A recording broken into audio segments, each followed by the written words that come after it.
बहुत पुराने समय की बात है। राजा वीर प्रताप सिंह के यहाँ एक आदमी काम मांगने आया। आदमी ने कहा, मैं पारखी हूँ, मुझे नौकरी रख लीजिए। राजा वीर प्रताप सिंह ने कहा, नौकरी तो रख लूंगा, पर तनख्वाह 1 रुपया भी नहीं दूंगा। सिर्फ 1 पांव गुड़ और घूंघरे मिलेंगे। पारखी बोला, ठीक है हुजूर। कुछ ही दिन बाद राजा वीर प्रताप सिंह एक घोड़ा खरीद कर लाए।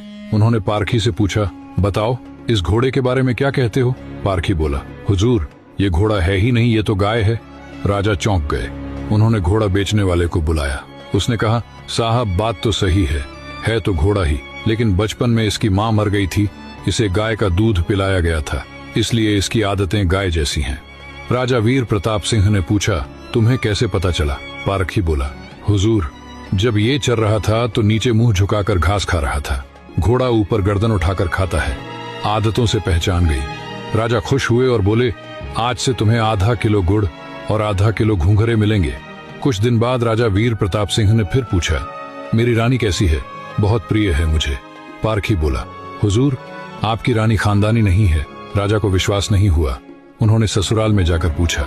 वहां दादी ने बताया, बचपन में इसकी माँ गुजर गई थी, पाला तो मैंने है, पर दूध इसे दाई माँ का पिलाया गया है। राजा वीर प्रताप सिंह ने फिर पारखी से पूछा, तुझे कैसे पता चला? पारखी बोला, हुजूर इसके स्वभाव से।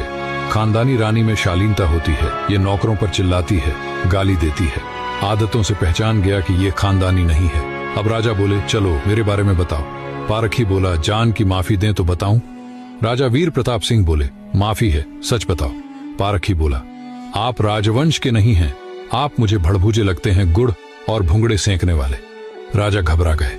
जाकर अपनी माँ से पूछा, माँ सच बताओ वरना मैं मर जाऊंगा। माँ रो पड़ी और बोली, बेटा स्टिचिंग बात सच है, जिस दिन तू पैदा हुआ था उसी दिन महल के पास एक भड़भूजे का भी बेटा पैदा हुआ था।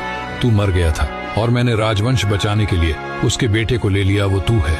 राजा वीर प्रताप सिंह यह सुनकर दुखी भी हुए, खुश भी। कहानी का सीख, असली पहचान आदतों और चरित्र से पता चलती है, नाम खानदान से नहीं।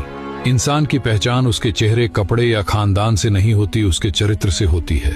किसी को भी केवल उसकी शक्ल, सूरत, पद या घर देखकर मत परखो, उसकी आदतें, उसका व्यवहार ही उसका असली परिचय है।